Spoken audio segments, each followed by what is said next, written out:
tindakan saya ya salah tapi sanksinya tidak harus dipecat.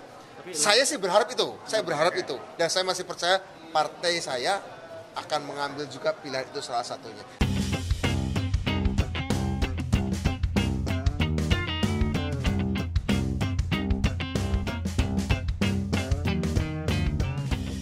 Manuver politik kader Partai Demokrasi Indonesia Perjuangan atau PDIP, Budiman Sujatmiko mendukung bakal capres usungan Koalisi Kebangkitan Indonesia Raya, Prabowo Subianto makin kentara.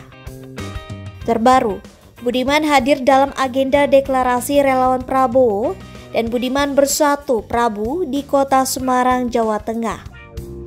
Gelagat Budiman banting setir mendukung Prabowo bermula pada Juli lalu. Aktivis era Orde Baru ini menjumpai Ketua Umum Partai Gerindra itu tanpa sepengetahuan partainya. Pertemuan tersebut terjadi pada Selasa 18 Juli 2023. Budiman sengaja menyambangi Prabowo di kediamannya di Kertanegara, Jakarta. Akibat pertemuan itu, Budiman bahkan sempat disebut pindah partai. Pada awak media, Budiman berdalih pertemuannya dengan Menteri Pertahanan yang berlangsung selama lebih kurang 2 jam itu untuk membicarakan perihal kebangsaan, kemanusiaan, dan masa depan. Mereka juga membahas seputar hubungan di antara keduanya yang sudah terjalin sejak Prabowo belum menjadi Ketua Umum Partai Gerindra dan sebelum dirinya bergabung dengan PDIP. Usut punya usut, agenda Budiman jumpa Prabowo ternyata tanpa sepengetahuan PDIP. Hal ini disampaikan oleh Ketua DPD PDIP, Puan Maharani. Putri Megawati Soekarno Putri itu mengaku tidak mengetahui apakah pertemuan tersebut merupakan perintah dari partai atau inisiatif pribadi Budiman. Kendati demikian, Ketua DPR RI itu tak mempersoalkan pertemuan antara Budiman dan Prabowo. Budiman mengakui kedatangannya ke kediaman Prabowo memang bukan atas nama partai, melainkan atas keinginan pribadinya. Berbeda dengan Puan, Ketua DPP PDIP bidang kehormatan, Komarudin Watubun, menyatakan pihaknya bakal memanggil Budiman Sujatmiko imbas pertemuannya dengan Prabowo Subianto. Komarudin menjelaskan kasus Budiman kemungkinan sama dengan Effendi Simbolon. Kader PDIP ini beberapa waktu sebelumnya memberikan dukungan kepada Prabowo Subianto alih-alih Ganjar Pranowo. Menurut Komarudin, Budiman Effendi hingga kader PDIP lainnya harus mengikuti arahan partai dalam menentukan pilihan politik. Namun usai melakukan pemanggilan, PDIP ternyata tidak menjatuhkan sanksi untuk Budiman Sujatmiko. Hal ini diungkapkan Komarudin setelah meminta klarifikasi kepada Budiman di kantor DPP PDIP Jakarta Pusat Jumat 28 Juli 2023. Komarudin mengakui kedatangan Budiman ke rumah pribadi Prabowo bukan untuk menyampaikan dukungan di Pilpres 2024. Pada waktu saya bertemu beliau pertama kali tanggal 18 Juli di Jalan Kertanegara, saya memang dipanggil tapi secara informal oleh Pak Hasto, oleh Pak Sekjen, oleh Pak Komarudin Watubun, tidak pakai surat resmi, ya ngobrol-ngobrol.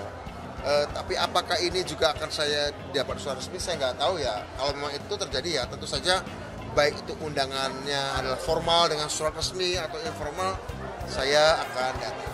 Sementara itu, pengamat komunikasi politik Universitas Esa Unggul, Jamiluddin Ritonga menyebut ada perpecahan di internal Partai Banteng.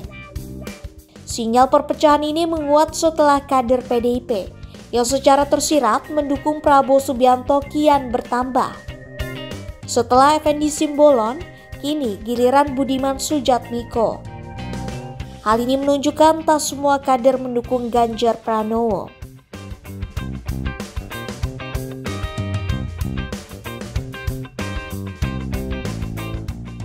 Di sisi lain, imbas dari deklarasi dukungan relawan Prabowo, Budiman Sujatmiko mendapatkan sindiran dari PDIP. Tak tinggal diam, Budiman pun membalas sindiran tersebut. Budiman Sujatmiko merespon satir yang dilontarkan Ketua DPP PDIP, Jarod Saiful Hidayat. Budiman menyinggung soal pernyataan Jarod kala pertemuan pertamanya dengan Prabowo pada Juli lalu.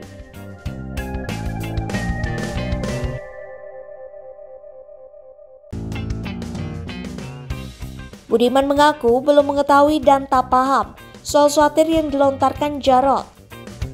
Diketahui kalimat Jarod yang dianggap satir yakni berarti selamat pada Pak Budiman karena sebagai calon wakil presiden dari Pak Prabowo. Ya.